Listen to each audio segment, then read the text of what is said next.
안녕하세요. 저는 8살 아들을 둔 엄마입니다.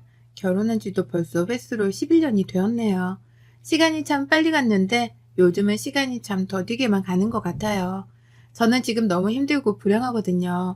그래서 겨우겨우 아들 하나만 보고 살고 있습니다. 남편은 저보다 2살이 많은 사업가예요. 그리고 저희는 소개팅으로 만나게 되었습니다. 그때 남편이 일반 회사원이었고 저 역시도 평범한 회사원이었어요. 저희는 그 소개팅에서 서로를 마음에 들어했고 그 후에도 꾸준히 연락을 하면서 자주 만남을 가졌어요. 그리고 저희는 결혼 얘기를 자주 하면서 진지하게 만남을 가지기로 했습니다. 그렇게 한 6개월쯤이었나? 남자친구였던 남편에게 누나가 있다는 걸 처음 알게 됐어요. 남편은 거의 외동인 것처럼 말을 하길래 저는 그런 줄 알았거든요. 근데 누나분이 저에게 따로 연락이 와서 만나자고 하시길래 저는 처음엔 누가 장난치나 했는데 느낌이 쎄해서 그 자리에 나가게 됐죠. 안녕하세요. 재우씨 누님분 맞으세요? 아, 안녕하세요. 갑자기 연락해서 미안해요.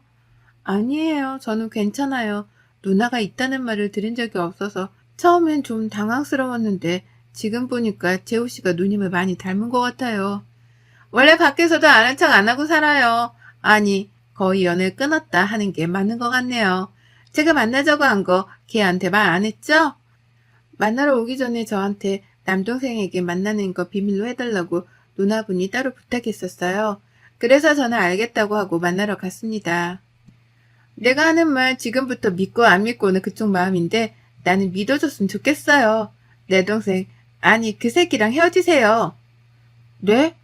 저 지금 무슨 말씀을 하시는 건지. 나도 이 말만 전해지고 외국 가서 살 거예요. 내 동생. 아니, 우리 집안이랑 엮이면 진짜 너무 힘들 거예요. 아버지부터가 도박에 사기에 전과도 있고요. 그걸 보고 자란 나나 동생이나 제정신이겠어요? 문제는 엄마가 제일 심하고요. 결혼 생각하고 있는 것 같던데 그런 생각은 접는 게 진짜 좋을 거예요. 내가 말해줄 수 있는 건 딱 여기까지예요. 그러고 더 물어볼 수도 없게 그냥 일어나서 가더라고요.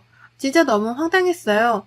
내가 마음에 안 들어서 그러나 남자친구는 나한테 누나의 존재를 왜 미리 말을 안 해줬지? 나랑 헤어지고 싶은 걸 이런 식으로 표현하는 건가? 진짜 수많은 생각이 들더라고요. 어떻게 해야 하나 진짜 고민만 하고 있을 때 남자친구가 먼저 저한테 말을 꺼냈어요. 혹시 말이야, 우리 누나한테 연락 온 적 있었어? 오빠가 그걸 어떻게 알았어? 내가 이럴 줄 알았어. 우리 누나가 정신에 문제가 좀 있어. 그래서 내가 그동안 만났던 여자들한테 매번 찾아가서 그렇게 헛소리를 하더라고. 이번에도 역시나 그랬구나. 너무 신경 쓰지 마. 앞으로 또 연락이 와도 절대 받지 말고. 저는 남편의 말을 듣고 나니 안심이 됐어요. 그동안 누나를 소개하지 않은 건 혹시라도 이런 상황이 벌어질까봐 일부러 소개를 하지 않았다고 말을 해서 저는 그 일을 금방 잊어버렸어요. 그리고 실제로 어머님을 만나 뵙고 나니 너무 좋으신 분이라 남편의 말에 더 신뢰가 갔어요. 그 후 저희는 결혼 준비를 하게 됐는데 결혼 준비할 때도 상견례 때도 결혼 당일에도 누나의 모습은 전혀 보이지 않았습니다. 그때 저에게 했던 말처럼 누나는 연을 끊고 헤어려 간 것 같았어요. 그렇게 저한테 아예 누나라는 존재가 없는 사람처럼 되어버렸어요. 그리고 남편은 저와 결혼하고 얼마 되지 않아서 사업을 시작했고 처음 치고는 정말 괜찮은 결과물이 나왔어요. 계속 남편은 사업을 확장해 갔습니다. 그리고 저희는 결혼 2년 만에 임신이 됐어요. 임신 초반 사업도 잘 되고 아이도 생기니까 남편이 참 좋아하고 행복해 하더라고요. 근데 임신 5개월이 지난 무렵 남편의 사업이 휘청거리기 시작했어요. 사업 확장을 할 때 너무 욕심낸 나머지 무리가 많이 갔었나 봐요. 진짜 매일 밤마다 술이 없으면 잠을 못 잘 정도로 힘들어 하더라고요. 그리고 그 후부턴 집에 들어오는 횟수도 달라지기 시작했어요. 일주일에 2~3번이면 많이 들어오는 거라고 말할 수 있을 정도로 집에 들어오지 않았어요. 그렇게 저는 5개월 동안 거의 혼자 지냈어요. 그리고 출산 당일에도 남편은 얼굴만 비치고는 휙 가버렸죠. 그래도 다행인 건 사업이 다시 잘 되기 시작했다는 거예요. 남편은 동일한 패턴을 유지했지만 그래도 집이 망하지 않게 됐다는 것만으로도 저는 다행이라고 생각했어요. 그렇게 저는 아이 돌보느라 진짜 정신없이 시간이 흘렀고 정신 차려보니까 아이가 벌써 7살이 됐더라고요. 남편은 이제 좀 여유가 생겼는지 저에게 고생했다며 휴가를 주겠다고 했어요. 여보, 그동안 혼자 우리 아들 키우느라 고생했어. 이제 주말마다 내가 준영이 데리고 나갔다 올게. 당신도 당신 시간을 좀 즐겨봐. 셋이서 같이 가자. 에이, 당신도 당신 개발을 좀 해봐. 평일에도 준영이만 바라보는데 주말이라도 좀 쉬면서 자기가 그동안 못 해봤던 걸 좀 해봐. 친구들이랑 놀러도 좀 다니고. 남편은 저에게 진짜 미안했는지 그렇게 말을 하길래 저는 알겠다고 하고 제 주말을 즐기기 시작했습니다. 그게 작년 초였어요. 저는 주말마다 그동안 배워보고 싶었지만 못 배웠던 바리스타 교육을 받기 시작했어요. 진짜 너무 행복하더라고요. 그렇게 3달이 지났는데 동네 친하게 지내던 이웃에게 저는 청천벽력 같은 이야기를 듣게 됐어요. 준영 엄마, 내가 이런 말을 해도 될까? 진짜 많이 고민해봤는데 그래도 해야 할 것 같아서 이거 좀 봐봐. 그분이 저에게 보여주신 건 동영상이었어요. 그 동영상에는 남편과 어떤 한 여자가 뽀뽀하고 껴안고 있는 모습들이 담겨져 있었습니다. 한 달 전부터 주말만 되면 자기 집 베란다 쪽에 있는 주차장에서 이런 모습이 자주 보이기 시작해서 안 되겠다 싶어 하루는 날을 잡고 기다렸다가 저에게 보여주기 위해서 영상을 찍었던 거였대요. 근데 더 충격적인 건 남편은 매주 주말마다 그 여자와 제 아들을 만나게 했고 같이 시간을 보냈던 거였어요. 진짜 배신감에 손이 부들부들 거리더라고요. 남편은 저에게 휴가를 준다는 거짓말로 저를 내보내고 제 아이와 함께 그 여자를 만나러 다닌 거였어요. 저는 어떻게든 이 상황을 더 알아내겠다는 생각을 했습니다. 그리고 주말을 기다렸어요. 항상 제가 먼저 나가고 나면 남편이 나갈 준비를 했어요. 그래서 그날도 평소처럼 제가 먼저 나갔고 저는 저에게 영상을 보여줬던 그분의 집에서 대기를 하고 있었어요. 1시간도 채 안 돼서 먼저 여자의 차가 들어왔고 그 후 남편이 내려와 아들을 차에 먼저 태웠어요. 그리고 차 뒤편으로 가서 담배를 피우며 그 여자랑 안고 뽀뽀하고 아주 난리부르스를 떨더라고요. 그리고 여자는 차에 타서 제 아들과 대화를 나눴고 담배를 다 피운 남편은 차에 타 어디론가 가버렸습니다. 저는 다급히 지인의 차를 빌려 남편의 뒤를 밟았습니다. 남편과 그 여자는 좋아 보이는 한 식당에서 밥을 먹고 나왔고 곧이어 키즈카페 같은 곳에 가서 아이랑 놀아주는 것 같더니 15분 뒤에 바로 나오더라고요. 그것도 아이를 두고 둘만요. 그러더니 근처 모텔로 들어갔어요. 저는 진짜 너무 화가 났던 게 아들이랑 시간을 보내준다고 해놓고 저렇게 혼자 버려둘 거면 지들 둘만 만나지 왜 아들까지 데리고 나가냐고요. 진짜 참을 수가 없었어요. 그래서 전 최대한 이 상황을 어떻게 끝낼 수 있을까 고민을 했습니다. 그리고 그날 남편이 집으로 돌아오고 나서 저는 이제 주말마다 밖으로 나가지 않겠다고 말했어요. 그러니까 저를 안아주면서 볼에 뽀뽀를 하더니 왜 그래? 오늘 무슨 일 있었어? 아니 이제 주말마다 우리 셋이서 시간을 보내보려고. 내가 전에도 말했잖아. 당신한테도 당신의 시간이 필요하다니까? 아니 안 필요해. 난 당신하고 준영이만 필요해. 제가 화를 내니까 남편은 당황하면서 얼버무리며 방으로 도망갔습니다. 그리고 돌아온 주말 진짜 저는 집 밖에 나가지 않았어요. 아들을 꼭 안고 거실에 있었죠. 그러니까 남편은 계속 눈치를 보더니 회사에 일 있다고 혼자 나가더라고요. 저는 지인에게 이미 말을 해놔서 아이를 잠깐 맡기고 남편을 쫓아갔어요. 그러더니 한 오피스텔 앞에 주차를 하더라고요. 그리고 내려서 담배를 뻑뻑 피워대니까 곧 그 여자가 내려왔어요. 그러더니 싸우더라고요. 아니 그럼 나는 언제까지 기다리라고. 잠깐만 기다려보라고. 나도 생각이라는 걸 좀 하자. 준영이도 재산도 안 뺏기고 이혼을 해야 할 거 아니야. 지금 이혼하면 다 줘야 한다고 내가 몇 번을 말해. 벌써 기다리란 말만 7년째야 7년. 당신 사업 휘청거릴 때 내가 도와준 거 잊지 마. 그 대화로 전 다 알게 됐습니다.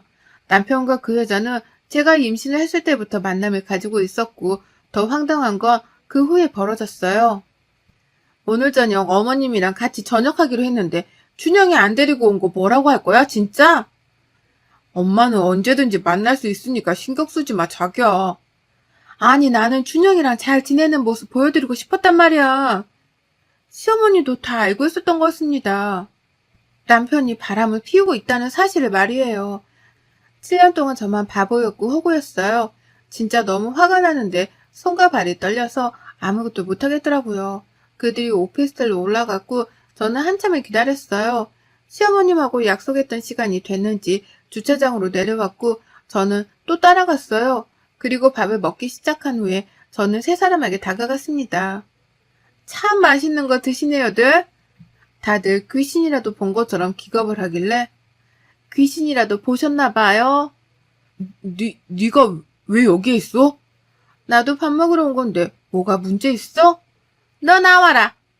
절 끌고 나가려고 하는 시어머니의 손을 뿌리치고 저는 소리를 질렀습니다. 당장 앉으세요. 여기서 누구 하나라도 움직이면 혀 깨물고 죽어버릴 거니까 앉으시라고요. 니년도 움직이지 말고 엉덩이 딱 붙이고 있어. 저는 그 자리에서 제가 알아야 할 모든 사실들을 말하게 했어요. 그 둘은 고등학교 동창이었고 남편이 사업 때문에 힘들어할 때 그 여자가 남편을 위해서 돈을 많이 빌려줬었나 봐요. 그 계기로 남편은 거의 두 집 살림을 하면서 제 집과 여자 집을 오고 갔답니다. 그러면서 그 여자가 하는 말이 이제 알게 됐으니까 본인의 인생 사세요. 깔끔하게 이혼하시고 돈은 제가 드릴게요. 뭐 얼마나 가지고 있는데 네가 그렇게 돈이 많아? 터무니없는 금액만 아니면 달라는 대로 드릴게요. 그러니까 이 사람하고 준영이 저한테 주세요. 뭐? 준영이가 물건이야? 너한테 주긴 뭘 줘? 이거 완전 미친 거 아니야? 이렇게 뻔뻔하게 나오는 여자가 저는 너무 당황스러웠어요. 근데 어머님은 웃으시면서 저한테 그래 막말로 네가 우리 집에 뭐 하나 제대로 해준 거나 있냐? 나도 너 며느리로 생각한 적 단 한 번도 없다. 그러니까 그냥 준다고 할 때 받고 나가라. 어머니. 그 자리에서 저는 완전 딴집안 사람이었어요. 그 여자가 이미 제 자리를 차지하고 있었더라고요. 저는 그날 미친 사람처럼 그 여자의 머리채를 잡고 흔들었고 남편은 저를 밀치고 그 여자를 데리고 나갔습니다. 쫓아가려고 했는데 시어머님이 저를 잡더라고요. 네가 지금 누구 머리채를 잡은 줄 알아? 어? 내 의사 며느리 어디 하나 다치기라도 했으면 넌 그날로 내 손에 죽을 줄 알아. 알겠어? 제 뺨을 때리고 나가셨어요.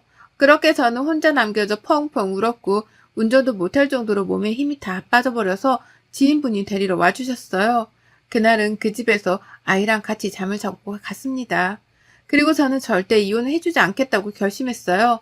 그 후 남편은 저만 보면 이혼 얘기를 했지만 전 절대 하지 않겠다고 했고 몰래 그 여자를 찾아다녔습니다. 남편을 조금 따라다니니까 바로 나오더라고요. 강남에 큰 성형외과를 하고 있었어요. 전 그날 바로 병원에 들어가서 깽판을 쳐줬고 병원에 들어가는 사람들에게 전현이 내 남편을 뺏어간 상간녀라고 소리쳤어요. 사진도 뿌리고요. 며칠을 그렇게 찾아가서 계속 깽판을 치니까 며칠 병원문을 닫더라고요. 그리고 홍보하고 있는 SNS 댓글에도 계속 집요하게 댓글을 달았습니다. 금방 소문은 물타기가 되어버렸고 그 성형외과는 잠시 문을 닫았더라고요. 그리고 그 여자가 저를 찾아왔어요. 도대체 당신이 이렇게 해서 얻는 게 뭐야? 얻는 거? 없는데 얻으려고 하는 게 아니라 네가 가진 걸 다 잃으라고 하는 거야. 그리고 난 미친년처럼 계속 네가 하는 모든 걸 망칠 거야. 그래? 어디 다 해봐. 다 하는데 대신 네 남편 네 아들만 나한테 줘. 다 줄 테니까. 진짜 어이가 없었습니다. 끝까지 이 여자는 정신을 못 차리더라고요. 저는 카페 입구에 있던 쓰레기통을 그 여자에게 붓고 쓰레기통이 여기 있었네. 분리수거도 안 되는 쓰레기. 한 번만 더 내 아들 탐내기만 해봐. 죽여버릴 테니까.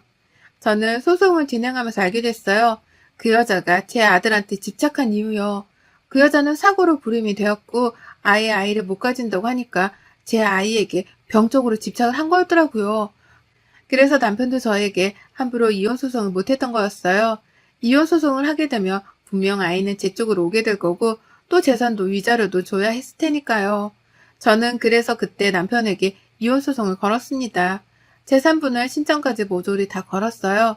남편과 그 여자에게 가장 크게 복수할 수 있는 건 바로 아들이었으니까요. 그래서 저는 변호사님과 지금 마지막 재판을 준비하고 있습니다. 변호사님은 어차피 이긴 거나 다름없다고 걱정하지 말라고 말씀하셨어요. 근데 아이 때문에 좀 길어질 수밖에 없다고 하더라고요.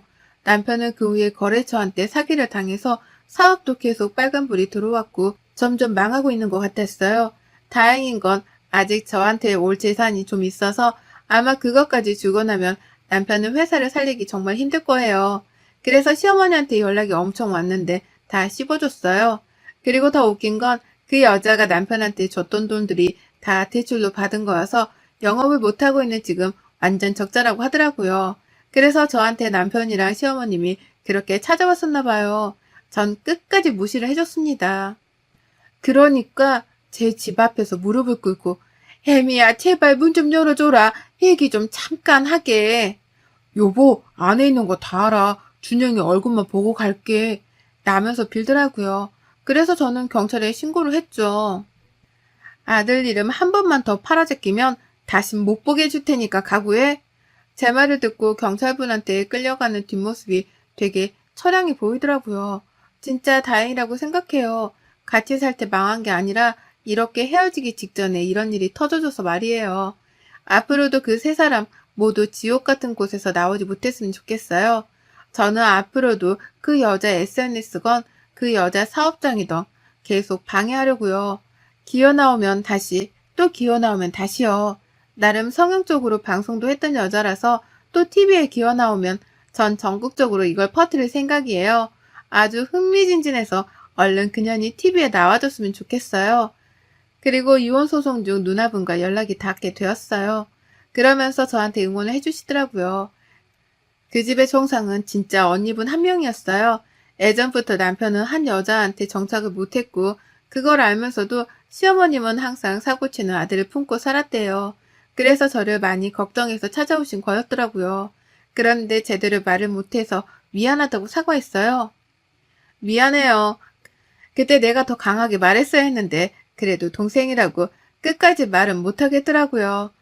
진짜 정말 너무 미안해요. 언니분한테 받을 사과가 아니라는 생각이 들어서 그냥 통화는 잘 마무리하고 끝났어요. 근데 이 모든 걸 다 알고 나니까 진짜 허무하더라고요. 이걸 좀만 빨리 알았었더라면 11년이라는 세월이 원망스럽지는 않았을 테니까요. 얼른 이 시간이 지나서 하루빨리 남편과 남남이 되고 싶습니다. 모든 걸 잃은 남편과 시어머님의 모습을 보고 싶거든요. 여러분의 생각은 댓글로 남겨주세요.